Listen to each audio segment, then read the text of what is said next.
Hey, it's Jordan with Status Coup. 3 days away from what would be a historic auto workers strike of 150,000 workers, Ford, GM, Stellantis, and CNN is spending its time pushing United Auto Workers President Shawn Fain. Just why aren't you endorsing Joe Biden? Isn't he the most pro-labor president in history? And why are you going to hurt the economy? Meanwhile, Wall Street seems to think this is a buying opportunity and a money-making opportunity if a strike happens to jack up car prices, of course. Let's start with CNN, who had Fain on yesterday. First part of the interview, pretty standard. What are your demands? Then the latter part of the interview, they seem to have a bit of a different agenda in terms of what they wanted to get out of Fain. Let's take a listen. When you spoke with the lead a week ago, you made some headlines by declining to say when or if you will endorse President Biden for re-election, saying that the union's endorsement has to be earned. I assume, is that still how things stand? Yeah, I mean, it's we have a lot of work ahead of us, a lot to be done, and as we say, our endorsements are going to be earned, not freely given, and actions are going to dictate endorsements. So we'll see how things continue to play out, and we have a lot of issues to resolve. I mean, there's a lot with the EV transition that has to happen, and there's hundreds of billions of our taxpayer dollars that are helping fund this, and workers cannot continue to be left behind in that equation. So let me get this straight. This interview happened yesterday, so that would have been 4 days away from the strike. Today is 3 days. So you got like 5 minutes on cable news for an interview, and you're spending your time repeating a question that your colleagues asked Fain, that other journalists have asked Fain, that you're not going to get another answer for on will you endorse President Biden. You can be spending your time asking him, hey, you're on the ground with the worker bees. Can you talk about what's their life like? How many hours are they working? Do they have to work more than one job? Do they have to make tough choices, between necessities? Is the auto industry's, salaries and hourly wages that they're making enough for them compared to inflation? Actually asking Fain questions about how is this economic hellscape affecting the workers? Why is this a different moment in time where it's necessary for such significant increases, even though I think the number 46% isn't really 46% in terms of wage increases, because these workers have given back so much of their wages since the financial crash of 08-09. Does he ask any of this? Of course not. Have you changed your mind on endorsing President Biden? It's so transparent, CNN. It's the reason they called it the Clinton News Network. Then when Fain says, yeah, no, nothing's changed, Mr. Tapper goes on to say, but he's the most pro-labor president in history. President Biden considers himself to be the most pro-labor president ever. Do you see him that way? I think there's a lot of work to be done in that category. I mean, I look back at FDR and presidents such as that time frame, and that did a lot of work for labor. But I don't want to turn this into a debate about President Biden. That's really not what we're here about. I'm here to talk about our members and where we've got to get. So, all right, I'm Jake Tapper. I struck out on pushing him to endorse Biden. Now let me do a follow-up parroting the bullshit talking points that this is the most pro-labor president in history. Because about, September, almost a year ago, this most pro-labor president in history broke a railroad strike. Very, very pro-labor. This most pro-labor president in history has not lifted a finger to push the PRO Act when Democrats had complete control. The PRO Act would actually help make it easier to organize, actually put some teeth into penalties for these union-busting companies. Didn't lift a finger. The most pro-labor thing this president has done has said unions have a right to organize.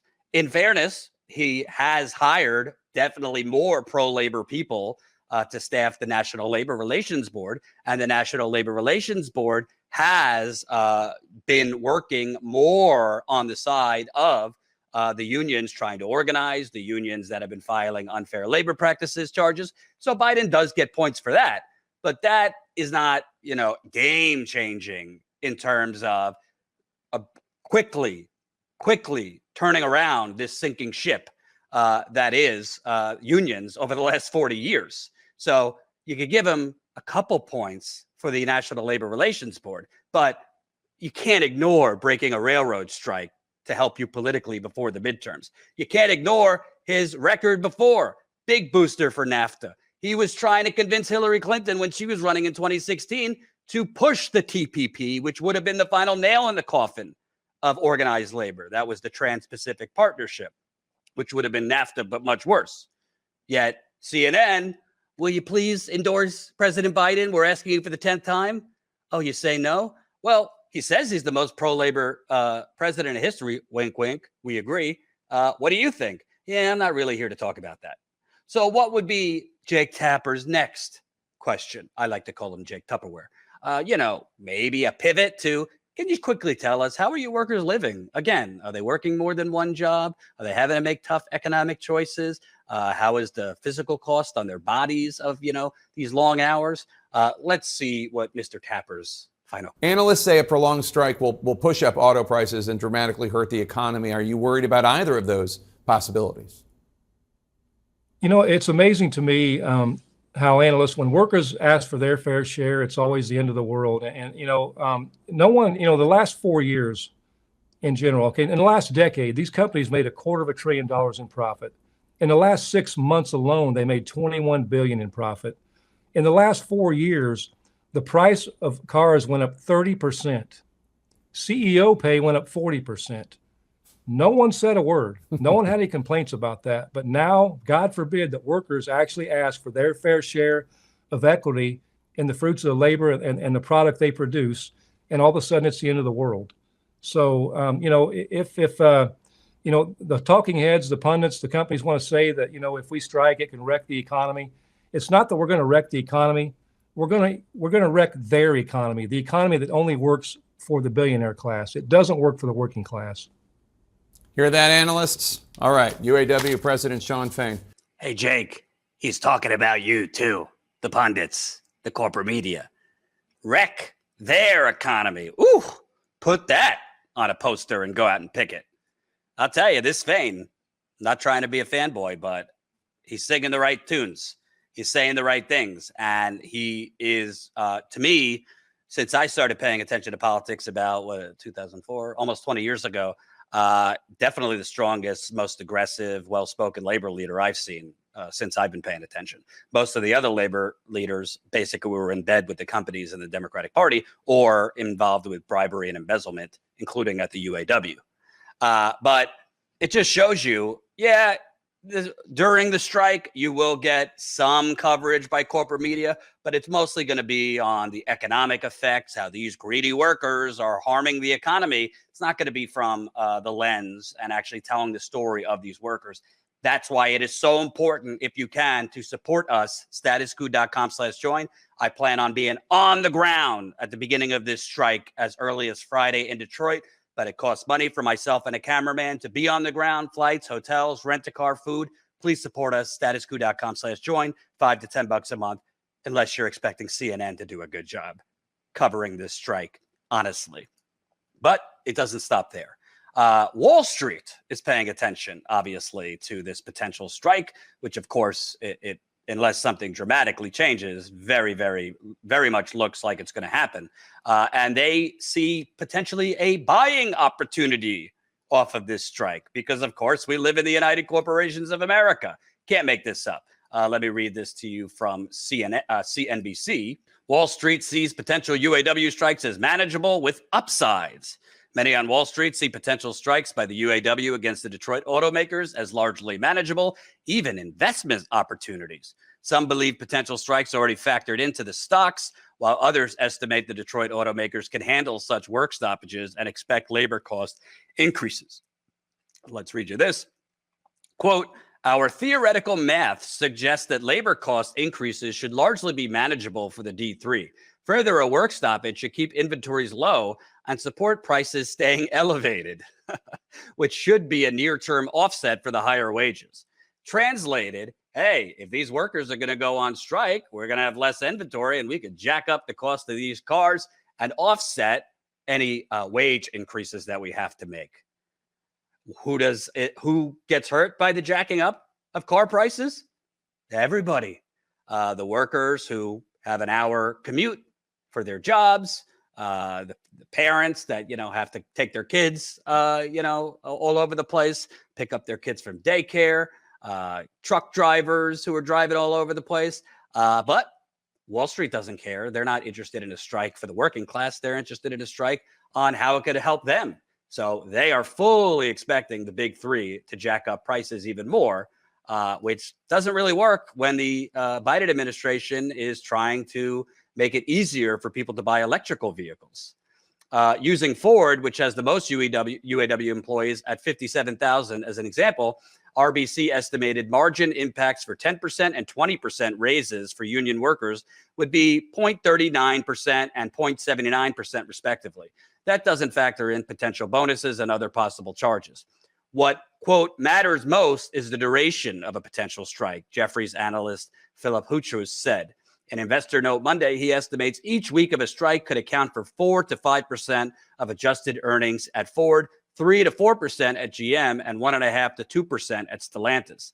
Simultaneous strikes against the automakers, which the UAW has alluded to, would be unprecedented. It could have a ripple effect on the automotive supply chain, U.S. economy, and domestic manufacturing. It would also likely tally into billions in losses for the company in production, sales, and other earnings. And I say, good.